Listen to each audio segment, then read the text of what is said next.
বোন থাকলে আপনি তার কাছ থেকে একটা বিশেষ জাতের ভালোবাসা পাবেন, যে ভালোবাসা পৃথিবীর কোনো সম্পর্কে নেই। একটা সময় মনে হতো আপুর শাসন বড্ড বেশি লাগতো। এটা করো, ওটা করো, এটা করো না, ওটা করো না, সারাক্ষণ কানের কাছে ঘ্যান ঘ্যান করতো। শুধু মনে মনে দিন গুনতাম, এই মানুষটার বিয়ে হলেই বুঝি বাঁচি। অথচ যেদিন আপুকে তুলে নিয়ে গেল, তারপর বুঝলাম তার সেই জ্ঞান জ্ঞান করা শাসনগুলো আমার জীবনে কতটা প্রয়োজন ছিল।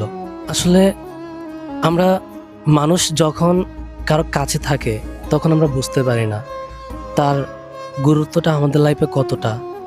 যখন হারিয়ে ফেলি তখন ঠিক বুঝতে পারি। এটাই হয়তো মায়া জড়ানো ভালোবাসা।